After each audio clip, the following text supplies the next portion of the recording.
aqui.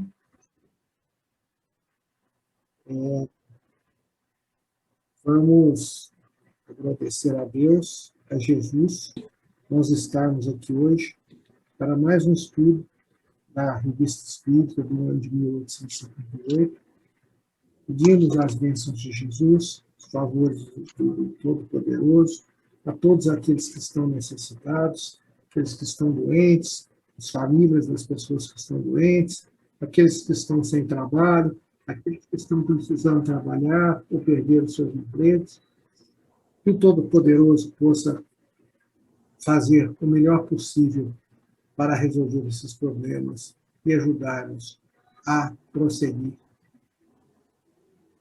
Então, em nome de Jesus, nós abrimos esse nosso trabalho, esse nosso estudo, com a oração que nosso Pai nos ensinou. Pai nosso que estais no céu, santificado seja o vosso nome. Venha a nós o vosso reino e seja feita a vossa vontade, assim na terra como ela é feita no céu. O pão nosso de cada dia, dai-nos hoje, Senhor, perdoai as nossas ofensas e as nossas faltas, assim como nós devemos perdoar aos nossos ofensores e aos nossos devedores. Não nos deixeis, Senhor, cairmos em novas tentações, mas livrai-nos todos da prática do mal, que assim seja. Boa noite, Edna. Boa noite, Ivonete. Boa noite, gente, para todo mundo. Boa noite. Está cansado? Boa noite. É uma alma penada que falou, uma alma despenada. Uma alma despenada. Aqui não podia de alma penada, não, generosa. Nós falamos para conversar. Despenada. Vamos, então, retomar na página 253 da Revista Espírita. O parágrafo começa com as palavras "quem sabe". Vamos pedir para a Liliane começar eles, então. Tá? Aí, na página 253 do livro da edição. O Bobão já localizou? Já, né? A Febe e a Renata aqui, agora mesmo ela fala. Pode ir aí. Pode começar? Pode sim, por favor. Quem sabe, pensarão eles, se encontraremos maior unidade entre os sábios, interroguemos o grupo de doutores. Um deles, médico da Faculdade de Paris, Centro de Luzes, diz que todas as moléstias têm por princípio um sangue viciado, que por isso é preciso renovar o sangue, sangrando, seja qual for o caso. Errais, meu caro confrade, replica um segundo. O homem nunca tem sangue demais. Se lhe o tirais, tirai-lhes a vida. Concordo que o sangue possa estar viciado, mas o que é que se faz quando um vaso está sujo? Ninguém o quebra. Procura-se lavá-lo, então, daí purgantes, até limpar. Um terceiro toma a palavra e diz: Senhores, com as vossas sangrias matais os doentes, e com os vossos purgantes os envenenais. A natureza é mais sábia que nós todos. Deixemo-las atuar, esperemos. É isto, replicam os dois primeiros. Se matamos os nossos doentes, vós os deixais morrer. Os ânimos se alteram quando um quarto, tomando de lado, um solenita o arrasta para a esquerda e diz: Não os ouças, são todos os ignorantes. Eu nem sei porque eles pertencem à academia. Acompanha o meu raciocínio. Todo doente é fraco. Há, portanto, um enfraquecimento dos órgãos, isto é, lógica pura. ou eu não me conheço mais. Há, pois, que lhes dar tônus. Mas para isto só há um remédio, água fria. Daí não me afasto. Curai todos os vossos doentes, todos, desde que a doença não seja mortal. Com um processo assim infalível, sois da academia? Apresentei minha candidatura 3 vezes, mas o Senhor acredita que sempre fui barrado por esses pretensos sábios, porque eles sabiam que eu os pulverizaria com a minha água fria? Senhor Selenita, diz um outro interlocutor, puxando-o para a direita, nós vivemos numa atmosfera de eletricidade. A eletricidade é o verdadeiro princípio da vida.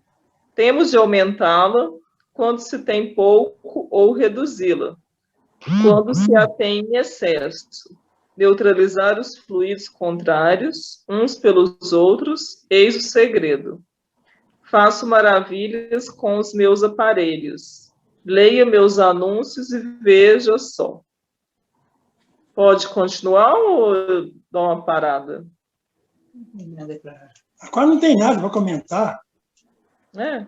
Então tá, vou continuar lendo. Não chegaríamos ao fim se quiséssemos resumir todas as teorias contrárias que foram preconizadas, cada uma por sua vez. Sofre todos os ramos do conhecimento humano, sem excetuar nem mesmo as ciências exatas. Foi, porém, sobretudo nas ciências metafísicas que o campo esteve aberto às mais contraditórias doutrinas. Entretanto, um homem de espírito e de capacidade de discernimento, por que não os haveria na Lua?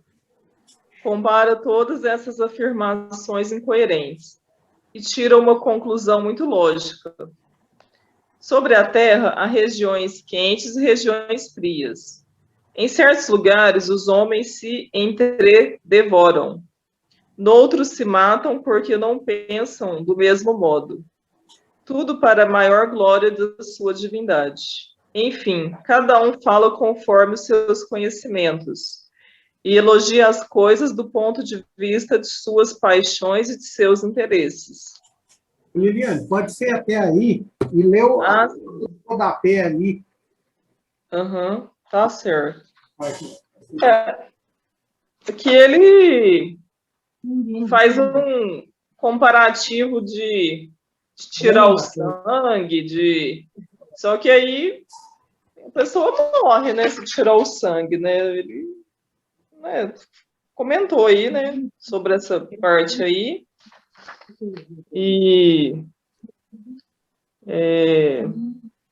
aí depois fala aqui dos selenitas, que são, assim, aqui ele quis dizer que são pessoas, assim, tem todo tipo de gente aqui, né, igual ele falou aqui no final também. Na Terra tem lugares quentes, regiões frios. Na Terra, os homens, como diz, eles, nem todo mundo se entende, né, até hoje, né, existe, né, uns se matam, outros por causa de religião, né, por causa de outros diversos motivos, né, então, e até hoje, né, então, nós somos muito imperfeitos, né, cada um tem seu ponto de vista, mas às vezes nem todo mundo concorda, né, todo mundo, assim, né, respeita, né, a opinião do outro, né, então, mas, assim, eu li aqui, mas tem algumas coisas para comentar, se vocês quiserem falar também. Ô Liliane, que faltou você ler a nota do rodapé. Ela está explicando. Tá. Entendi. É verdade. Deixa eu ler aqui, então. O leitor compreenderá que nossa crítica apenas visa ao exagero de todas as coisas. Em tudo existe um lado bom. O erro está no exclusivismo, que o sábio judicioso saberá sempre evitar. Não temos intenção de confundir os verdadeiramente sábios, dos quais a humanidade se honra a justo título, com aqueles que exploram as suas ideias sem discernimento.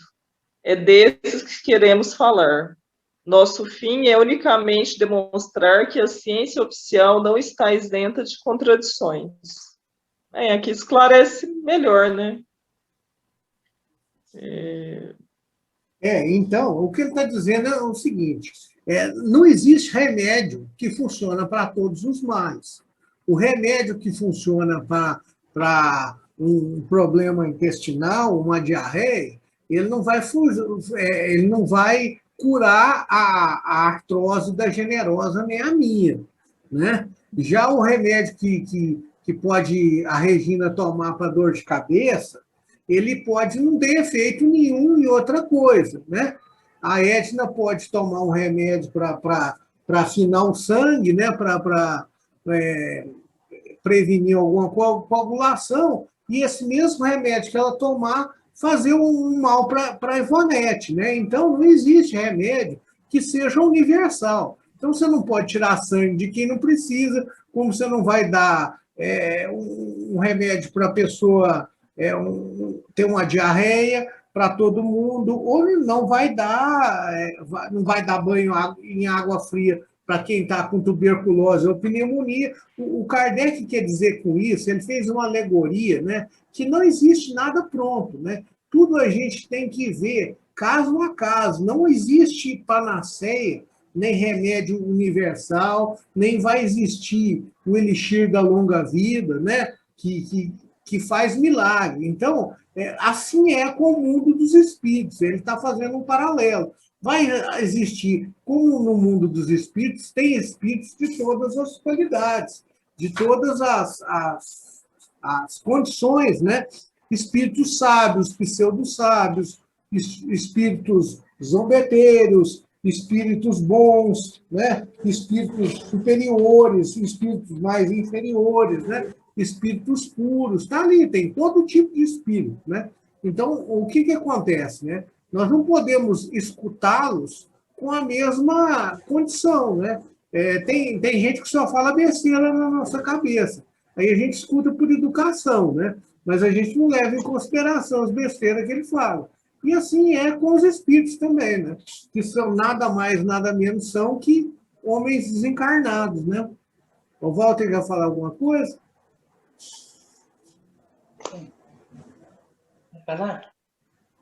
Não, porque ele está preparando a leitura, o que você falou está bom. Ele ainda está preparando a leitura, ainda vai chegar. Exato. Então, eu vou pegar aqui. Em resumo, que acreditará ele de preferência, pela linguagem e sem dificuldade, distinguirá o verdadeiro sábio do ignorante, o homem sério do leviano, o que raciocina do que sofisma, e não confundirá bons e maus sentimentos, elevação, baixeza, o bem e o mal, e dirá: devo ouvir tudo, entender porque, ainda na conversa do mal ignorante, posso algo aprender, mas a minha estima e a minha confiança só serão conquistadas por aquele que dela se mostrar digno.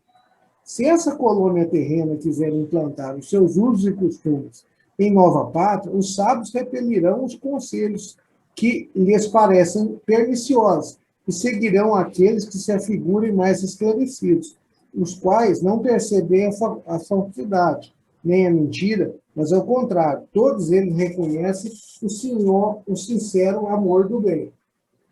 Procederíamos de outro modo se uma colônia de selenitas viesse cair à Terra? Então, aquilo que aqui é apresentado como uma suposição torna-se realidade em relação aos espíritos que não nos aparecem em carne e osso.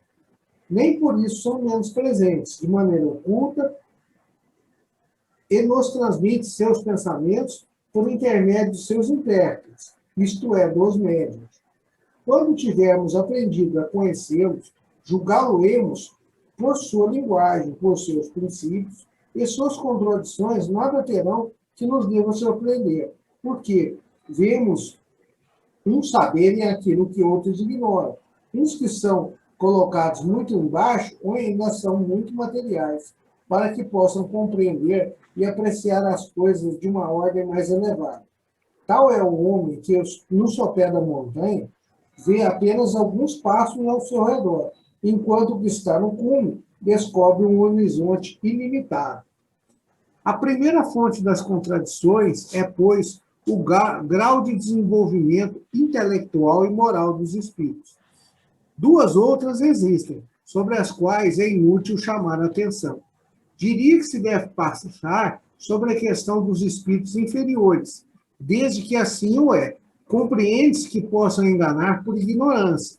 Mas, então, como é que espíritos superiores estão em dissidência? Como é que um lugar emprega uma linguagem e no outro outra?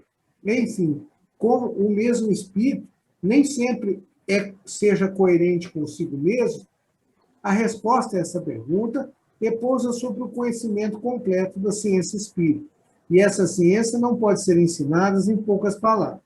É vasta como todas as ciências filosóficas. Como todos os outros ramos do conhecimento humano, só se pode adquiri-la pelo estudo e pela observação. Não podemos repetir aqui tudo que temos publicado a respeito. Nessa leitura, mantemos o leitor limitando-nos a um simples resumo.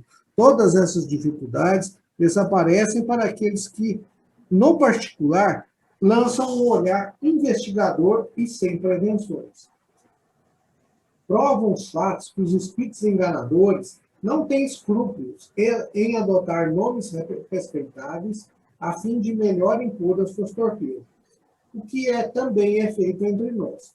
Pelo fato de um espírito apresentar-se com um nome qualquer, não se segue que seja realmente aquele que pretende ser. Há, porém, na linguagem dos espíritos sérios, um cunho de dignidade, que não poderia passar despercebido. Só respira bondade e benevolência, jamais se desmente. Ao contrário dos espíritos impostores, a despeito do verniz que apresentam, não deixa de ferir o ouvido, como se costuma dizer. Não há, pois, que admirar, sob a capa de certos nomes, espíritos inferiores ensinem coisas disparatadas. Cabe ao observador procurar a verdade, o que não é difícil, desde que queira compenetrar-se daquilo que a respeito dissemos em nossa instrução prática, que depois virou o livro dos médiuns, né? Esse livro pequeno chama Instruções Práticas para Manifestações Espíritas. Depois o Kardec transformou ele em livro dos médiuns, mas é um livrinho muito interessante. Inclusive, ele tem alguma coisa que não tem no livro dos médiuns. Quem quiser e puder ler, tem a tradução do Caibar Schutel, que é muito boa, tá? Da editora O Clarim. Em geral, esses mesmos espíritos lisonjeiam o gosto e as inclinações das pessoas cujo caráter sabem bastante fracos e que são bastante crédulas quando lhe dada atenção. Tornam-se ecos de seus preconceitos até de suas ideias supersticiosas. E isto por uma razão simples. É que os espíritos são atraídos por suas simpatias pelo espírito de pessoas que os chamam e que os ouvem com prazer. Quanto aos espíritos sérios, também podem ter uma linguagem diferente, conforme as pessoas, mas com outro objetivo. Quando o julgarem conveniente para melhor convencer, evitam chocar muito bruscamente as ideias arraigadas e exprimem-se de acordo com a época, o lugar e as pessoas. Eis porque, dizem eles, não falamos a um chinês ou a um maometano como a um cristão ou a um homem civilizado. Não seríamos ouvidos. Algumas vezes, pois, podemos parecer concordar com a maneira de ver das pessoas, a fim de, pouco a pouco, conduzi-las ao ponto que desejamos, quando possível, sem alterar suas verdades essenciais. Não é evidente que se um espírito quiser levar um muçulmano fanático a praticar a sublime máxima do Evangelho, não façai aos outros aquilo que não querereis que vos fosse feito, seria repelido, se dissesse que essa tinha sido ensinada por Jesus, ou o que mais vale, deixar o muçulmano no seu fanatismo ou torná-lo bom, deixando momentaneamente pensar que fora lá que havia falado. Eis um problema cuja solução deixamos ao leitor, quando a nós parece que, tornando mais doce e mais humano, esse é fanático e mais acessível à ideia de uma nova crença, do que se a quiséssemos impor pela força. Há verdades que, para serem aceitas, não podem ser lançadas em rosto, sem preparação. Quantos males teriam os homens evitados se assim tivessem agido sempre? Bom, eu vou parar por aqui, né? E, de qualquer forma, o Kardec continua lá o raciocínio, né? Explicando por que, às vezes, os espíritos sábios, os espíritos bons, que eles falam com diferentes linguagens e coisas assim um pouco diferentes na sua roupagem. Porque quando a pessoa é de cabeça dura, às vezes ela não pode, você não pode falar aquilo que é verdade para ela, porque ela vai ficar tão chocada, aquilo vem com a consciência dela arraigada naquela coisa fortemente, ela vai repelir aquilo de imediato.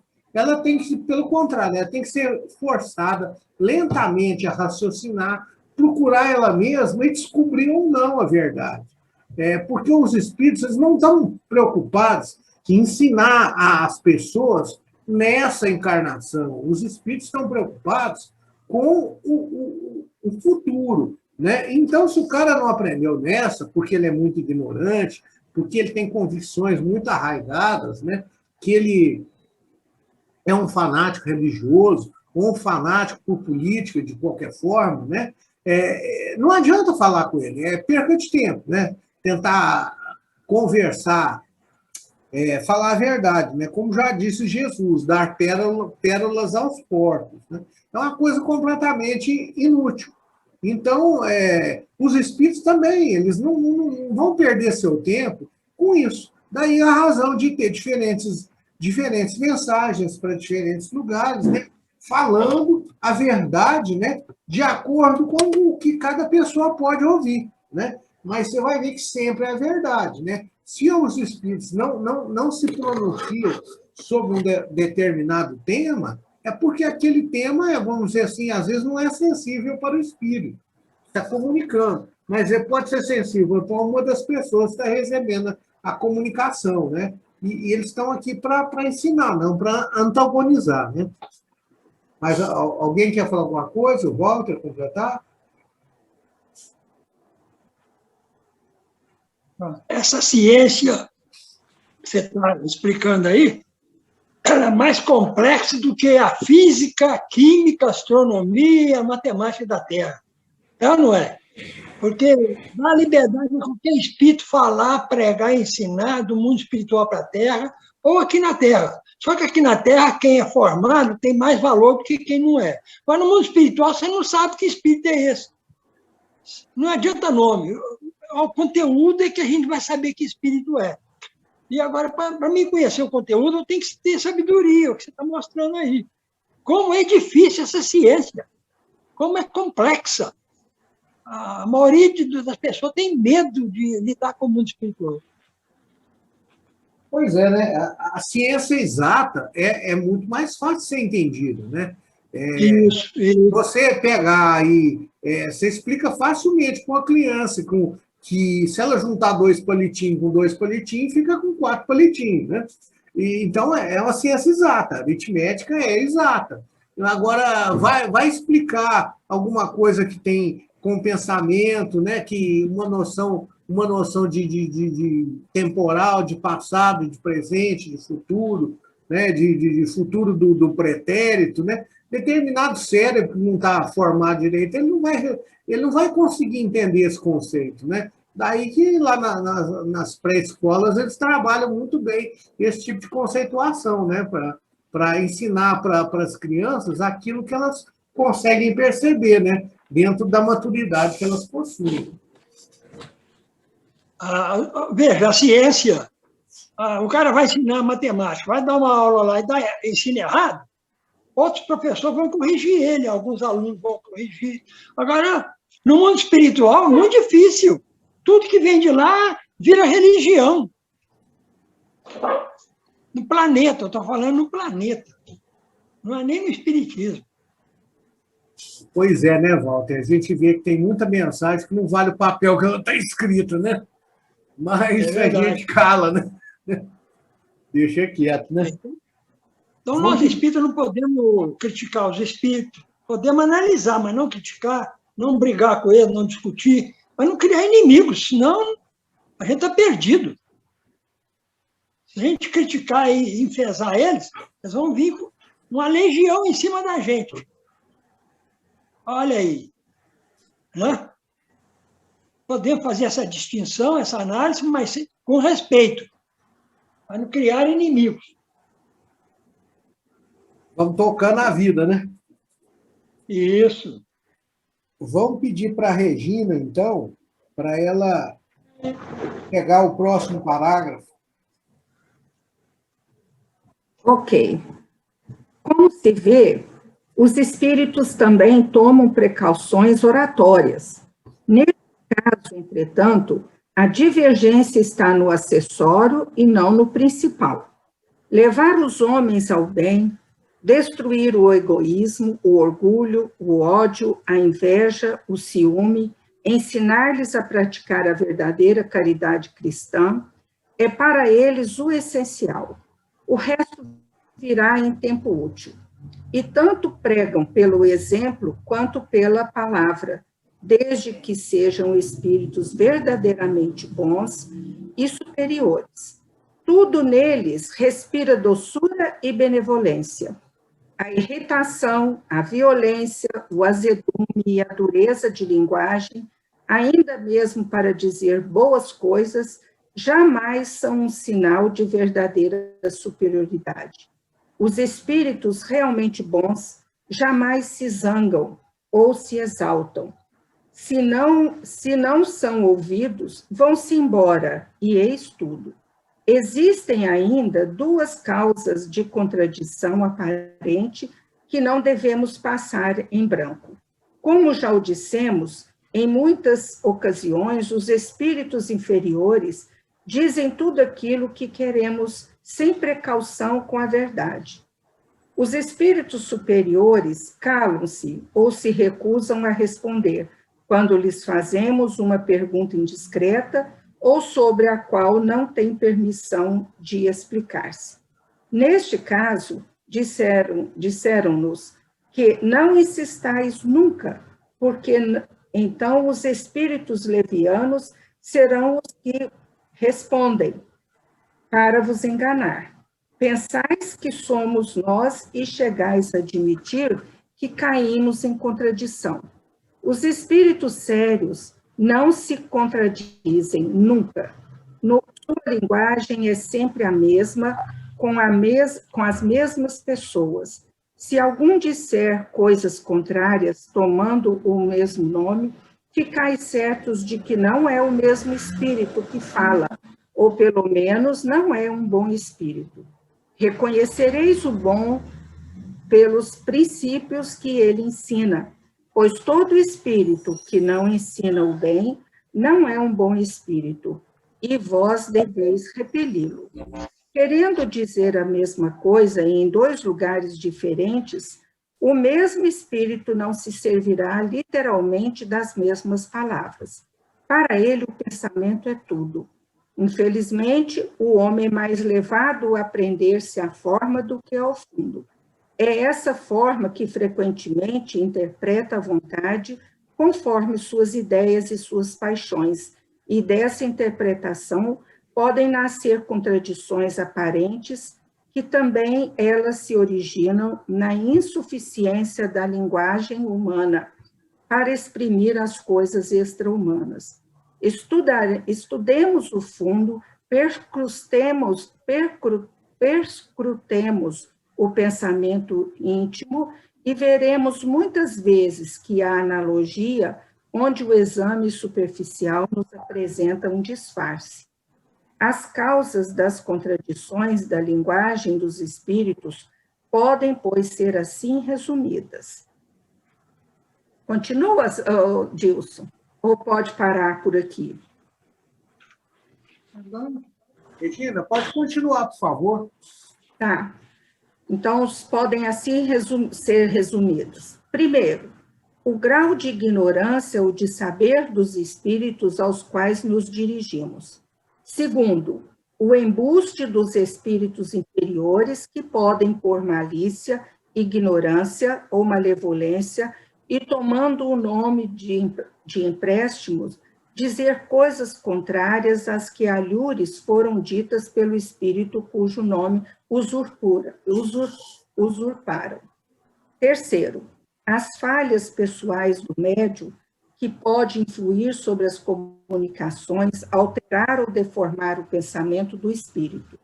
Quarto, a insistência por obter uma resposta que um espírito recusa dar e que é dada por um espírito inferior.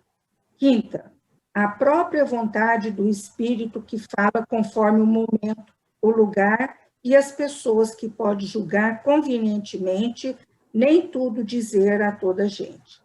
Sexto, a insuficiência da linguagem humana para exprimir as coisas do mundo incorpóreo. Sétimo, a interpretação que cada um pode dar a uma palavra ou a uma explicação de acordo com as suas ideias, os seus preconceitos ou o ponto de vista sobre o qual encara o assunto. São outras tantas dificuldades das quais não se triunfa a não ser por um estudo longo e assíduo. Também nunca dissemos que a ciência espírita fosse fácil. O observador sério, que tudo aprofunda maduramente, com paciência e perseverança, apreende uma porção de nuances delicadas que escapam ao observador superficial. É por tais detalhes íntimos que ele se inicia nos segredos desta ciência. A experiência ensina a conhecer os espíritos como nos ensinam a conhecer os homens. Acabamos de considerar as contradições do ponto de vista geral. Em outros artigos, trataremos dos pontos especiais mais importantes. Aqui está... Aquele dia que eu perdi o óculos, só escuta. Aqui está dizendo, né, que aquilo tudo que já foi, assim, mais ou menos falado, né, sobre os espíritos bons, aqueles espíritos que, aliás, os espíritos que vêm para nos auxiliar, eles vêm destruir o egoísmo, o orgulho, a inveja, o ciúme, eles vêm trazer mensagens de amor, de bondade, de benevolência. Eles nunca vão se contradizer, jamais. Agora, eles não aceitam uma insistência de ficar perguntando uma coisa que querem ter uma resposta apenas por uma curiosidade. O seu objetivo é ensinamento, é amor, é saber, né, trazer informação para as pessoas aqui de bom caráter, aqueles que querem realmente aprender. A irritação, o azedume, a violência, ele nunca vai fazer parte, tudo isso nunca vai fazer parte da linguagem dos espíritos maiores. Né, vai ser sempre uma demonstração de inferioridade dos espíritos. E essas causas de contradições da linguagem dos espíritos, elas podem ser resumidas aqui, né, no primeiro que fala aqui, o grau da ignorância ou do saber dos espíritos. Os espíritos embusteiros, os inferiores, que por malícia e ignorância, eles tomam o nome por empréstimo, eles usam nomes de espíritos iluminados e eles não têm o menor escrúpulo ao fazer isso. As falhas pessoais do médium, que pode influir na comunicação, que é também um problema que às vezes deturpa o pensamento que o espírito tem, que quer passar para os que ouvem. Essa aí eu já falei, que é a insistência de obter uma resposta, que aí vem um espírito inferior para dar essa resposta, porque não é uma responsabilidade de quem quer aprender realmente, porque quem quer fazer isso sabe respeitar os espíritos, né? Sabe compreender. E a própria vontade do espírito que fala conforme o momento e o lugar onde ele se encontra, né? Que para julgar conveniente tudo o que quer dizer a toda a gente. E a insuficiência da linguagem humana, que às vezes não pode exprimir coisas do mundo incorpóreo. Kardec sempre insiste nisso, né? Que nós aqui na Terra, nós às vezes não temos capacidade para compreender algumas coisas que fazem parte do mundo espiritual. E a interpretação que cada um pode dar da palavra ou da explicação, né, de acordo com as ideias. Se alguém quiser completar mais, pode falar aí.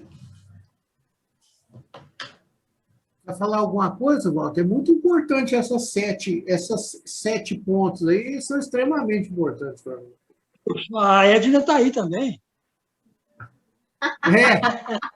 É porque vai desligar em menos de 1 minuto. E eu acho que essas 7 coisas, elas merecem explicar, elas merecem mais comentários de mais de 1 minuto, né? Então, se alguém quiser fazer um comentáriozinho rápido, a hora que reiniciar, nós vamos pedir a Edna comentar essas 7 aqui, porque né, a Regina comentou muito bem, eu acho que elas são extremamente.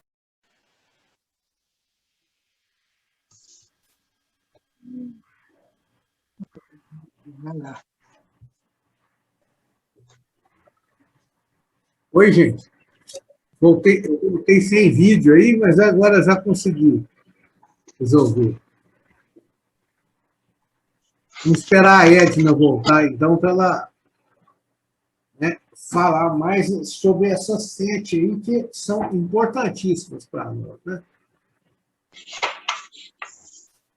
Então, Edna, você já voltou aí, né? Pode falar mais para nós sobre essas 7 pontos aqui que o Kardec explicou, né? Que isso é muito importante para o dia a dia do trabalho espírita, né? Do trabalho de ajuda espiritual, né? Para as atividades espirituais como um todo, né? Aqueles que conversam com os espíritos, né? Para saber que vem por um médium, que vem por outro, né? Isso é muito importante aí para a gente, né? Uma coisa muito instrutiva. Bom, e aí quem quiser auxiliar pode falar também. Ele fala da primeira, né? O grau de ignorância ou de saber dos espíritos aos quais nos dirigimos, né? Então, o espírito ignorante, ele vai falar de uma maneira diferente do espírito superior, né? Então, daí as contradições. E o espírito ignorante, muitas vezes, fala o que não sabe, né?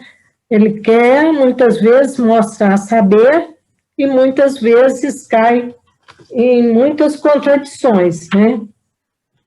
Agora, o problema é a gente saber distinguir, né? Pela palavra do espírito, né? Se é um espírito que a gente pode confiar ou não. Como o Allan Kardec fala antes, vai depender de um estudo, né? Estudo, experiência, observação, para que nós possamos distinguir, né? O que é um espírito ignorante.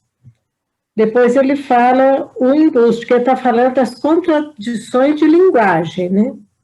O embuste dos espíritos inferiores, que podem, por malícia, ignorância ou malevolência, e tomando o nome de empréstimo, dizer coisas contrárias às que alhures foram ditas pelo espírito como cujo nome usurparam, né? Então, espíritos inferiores que tomam nome de um espírito conhecido, né? Então, aí ele vai falar coisas diferentes daquele espírito, né? Então, quem ouviu um e outro vai ficar na dúvida, né? Isso que ele fala, muitas vezes, por malevolência, né? Por ignorância, pode ser mesmo por ignorância, mas a maioria por malevolência, senão não daria o nome de um outro espírito, né? Só de dar o nome de outro espírito, a gente vê que não é um espírito bom. Bom, terceiro, as falhas pessoais do médium que podem influir sobre as comunicações, alterar ou deformar o pensamento do espírito, né? Então, muitas vezes o médium não capta bem a mensagem do espírito, ou muitas vezes o médium não acredita na mensagem do espírito, ou não gosta da mensagem do espírito, né? E o médium, ele fala de maneira diferente da que o espírito tinha se proposto, né? Então, são falhas do médium. Acontece muito, porque todos nós podemos falhar, né? Mais alguém? Agora eu quero falar. Hã? Vou falar uma análise aqui. Está ouvindo? Sim. Está me ouvindo? Tá. Sim, nós estamos ouvindo, pode falar.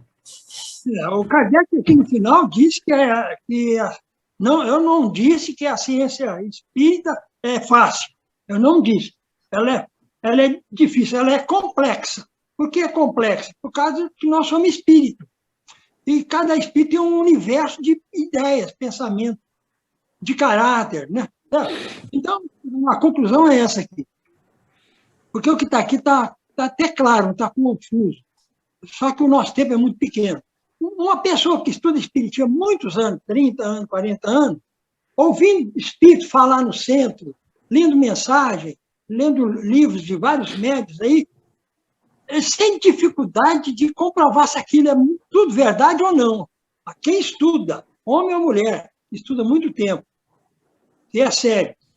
O que pensar a multidão que não está nem aí para o conhecimento e fica conversando com os espíritos, pegando orientação no centro espírita? Então, quer dizer, é muito difícil chegar no espiritismo, chegar na verdade do espiritismo. É muito difícil. Aí a maioria é amedronta, por isso que não quer estudar. É muito complexo, esquenta a minha cabeça. Hoje eu sei, amanhã eu não sei. Dá muita briga, dá muita discussão. Então, todo mundo fica com medo mesmo. Se você criticar um mentor, aquele grupo não gosta, aquela cidade não gosta. Né? Então, você criticou um líder de uma cidade, de um centro. Então, não é bom. Não é bom isso. Né? Então, a conclusão é essa.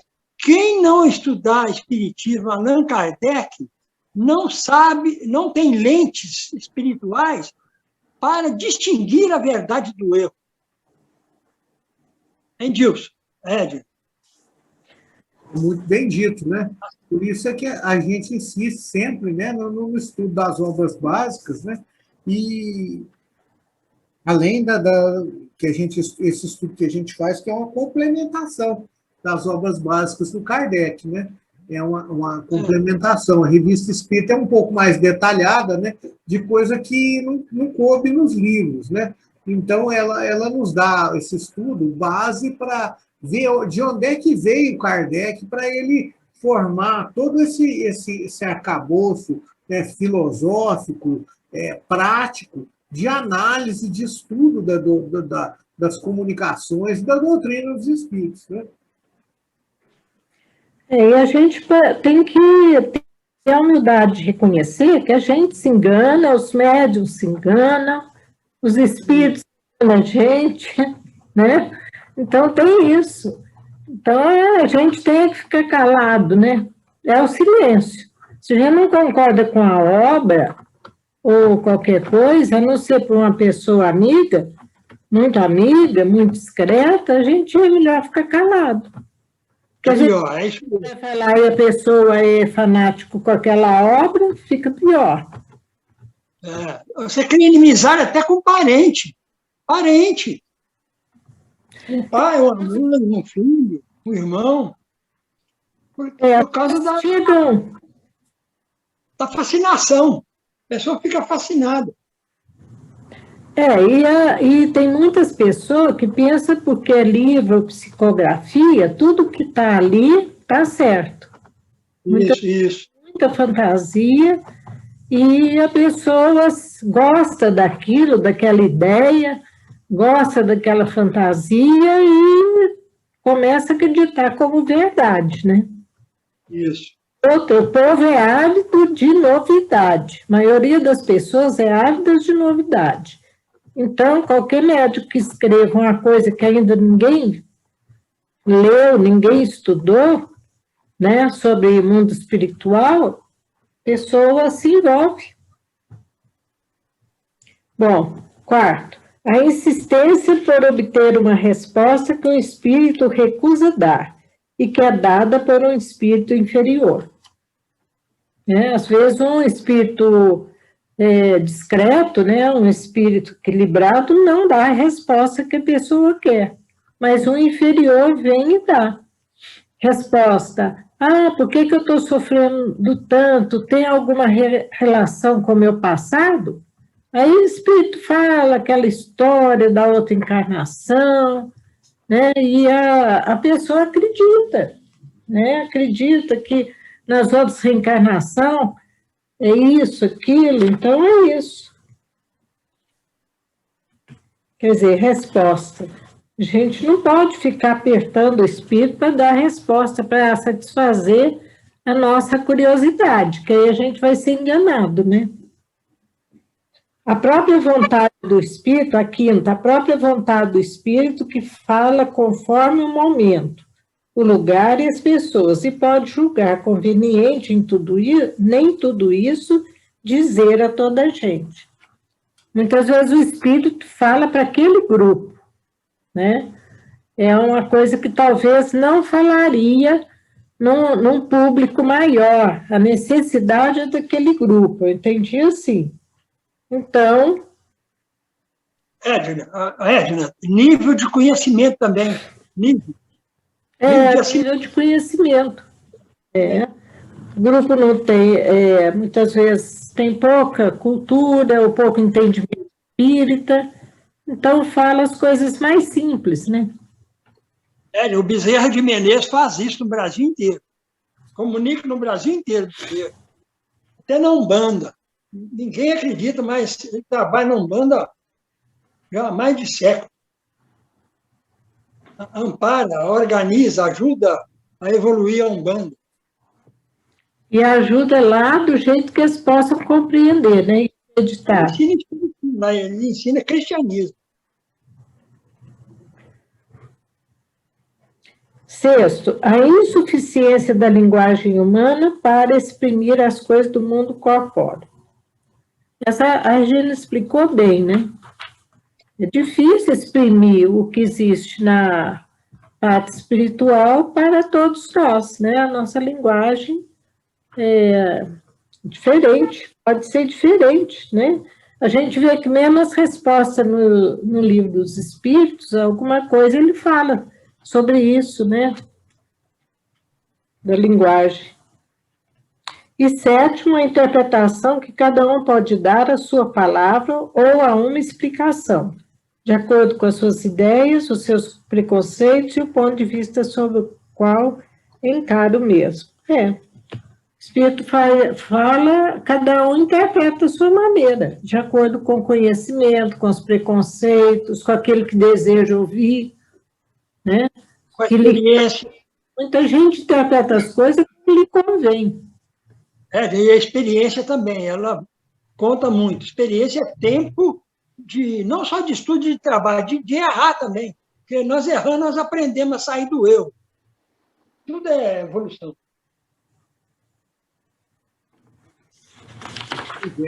É muito importante para a gente, né, ver que dentro de um certo quadro, que o espírito vai para onde quer.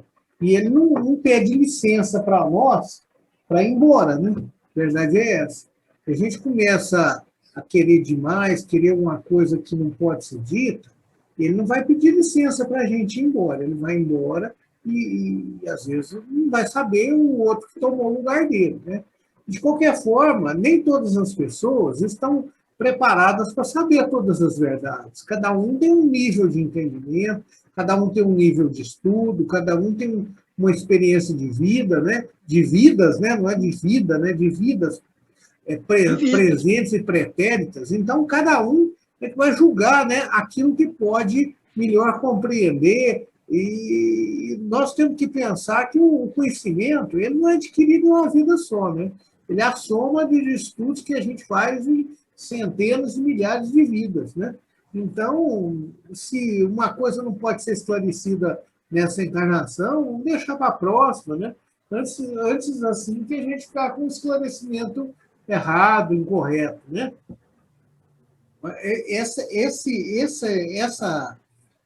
Essa dissertação do Kardec, eu fiz questão de manter ela no nosso estudo, porque ela é uma dissertação muito densa, né?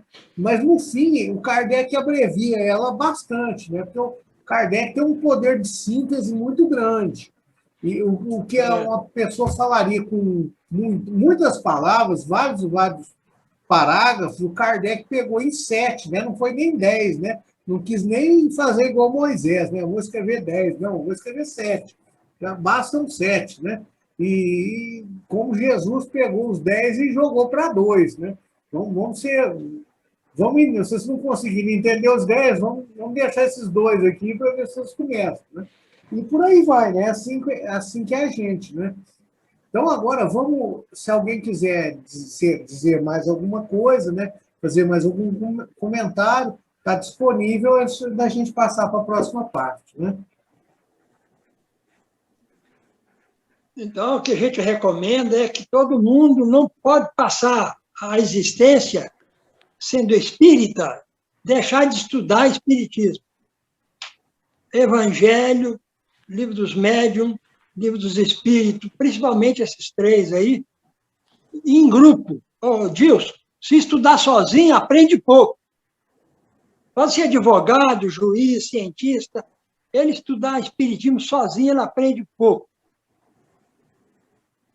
É porque está preso naquela visão do mundo que ele tem, né, Walter? É isso mesmo, ele não sai dela. Para tudo, ele está utilizando aquele filtro, né? Tinha um comercial na televisão, antigamente, né? Acho que era de um adubo que jogava no pasto, né? Para os bois comerem, e o cara falava, né? Você não quer jogar esse adubo? Então põe o óculos verde no banhoso. Tinha um boi lá que chamava banhoso. Eles colocavam o óculos verde. Por quê? Porque aí eles viam o capim verde, né? Mesmo que ele tivesse verde. Então é assim, né? Se a gente está sozinho, a gente tem de ver tudo com aquele nosso óculos verde, né? O que está verde, o que não está verde, né? O que está amarelo e mistura com verde, vira outra cor. E por aí vai, né, gente? É isso mesmo, está correto. Então, vamos pedir para a Generosa agora nos alegrar aqui com um pouco da caridade pelo São Vicente de Paulo. Né? Pode fazer a primeira página aí, Generosa, que está bom. Só a primeira parte, né? Os 2 primeiros parágrafos. Tá bom. A caridade. Pelo Espírito de São Vicente de Paulo, Sociedade de Estudos Espíritas, sessões de 8 de junho de 1858. Sedes bons e caridosos, eis as chaves do céu, posta em vossas mãos. Toda a felicidade eterna está contida nessa máxima. Amai-vos uns aos outros. Não pode a alma elevar-se a regiões espirituais, senão pela dedicação ao próximo. Ela não encontra felicidade e consolação, senão nos arroubos da caridade. Sede bons e ajudai os vossos irmãos, ponde de lado essa horrível chaga do egoísmo. Esse dever cumprido vos deve abrir as vias da felicidade eterna. Aliás, entre vós, quem não sentir o coração pulsar e a alegria íntima expandir-se pela prática de uma obra de caridade, não deverias pensar senão nessa espécie de volúpia proporcionada por uma boa ação, com que ficareis sempre no caminho do progresso espiritual. Não vos faltam exemplos, só a boa vontade é que rareia. Vede a multidão de homens de bem, cuja lembrança piedosa a vossa história relembra. Eu vou-lo citaria aos milhares aqueles cuja moral só tinha um fito, melhorar o vosso globo. Não vos disse Cristo tudo quanto concerne às virtudes da caridade e do amor? Porque são postos de lado os seus divinos ensinamentos? Porque tapam os ouvidos às suas divinas palavras e cerram o coração a todas as suas máximas suaves?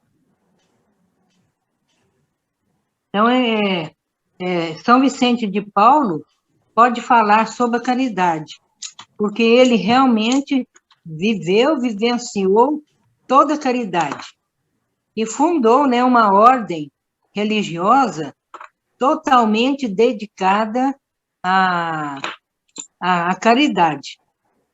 E teve também umas freiras que quiseram fundar também um convento. Aí ele deixou que elas fundassem esse convento.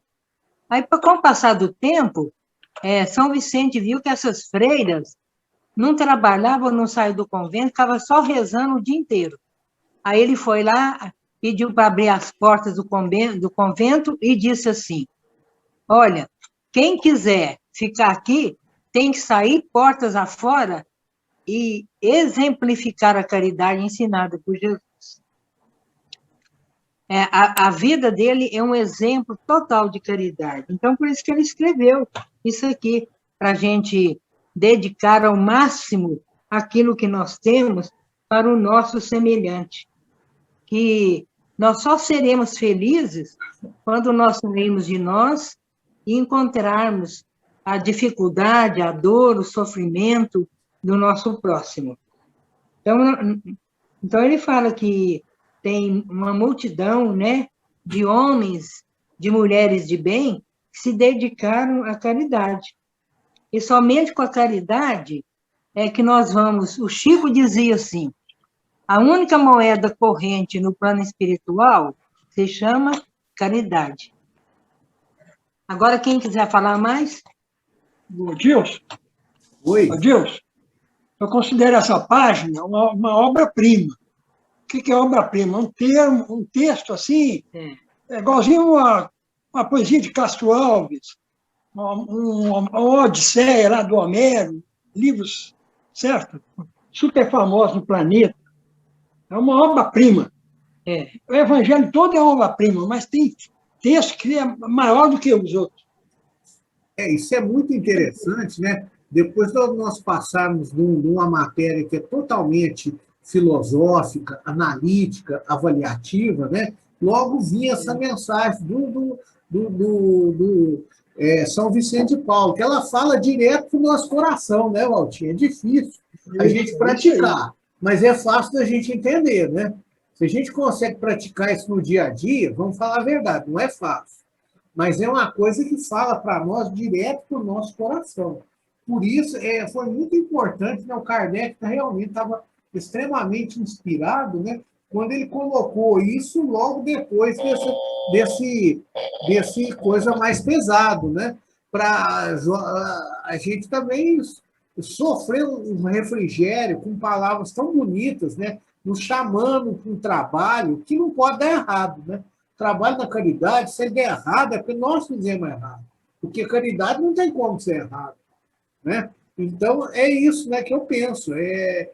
Foi um contraponto muito importante, né, que, graças a Deus, no próximo encontro, né, nós vamos começar com ele. Né? Mais coisa de São Vicente de Paulo. Depois tem uma parte de pergunta e resposta com São Vicente de Paulo também excelente, né? Então, o nosso próximo estudo vai ser muito bom da questão do coração, né? Nós vamos usar muito o coração e pouco a cabeça. Nesse aí nós usamos muito a cabeça e pouco o coração, né? Vamos dar um descansinho para a cabeça e aproveitar, né, essas palavras tão bonitas, né? Que falam...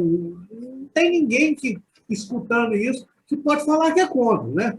Isso aí é uma coisa, vamos dizer assim, universal de ensinamento, né? Quem vai falar que o que São Vicente falou é errado, né? Isso não tem acolhida, né?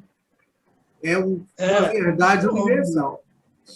Ô, Dilson, a leitura nos comove e nos encanta, tá? Nos delira. É isso mesmo, né? Ela nos enleva.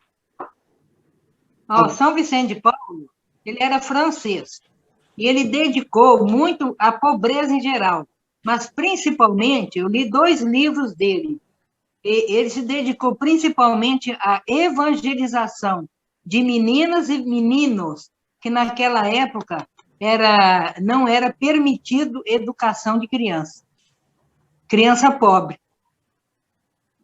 Pois é, né? Graças a ele, muitas pessoas puderam estudar, né?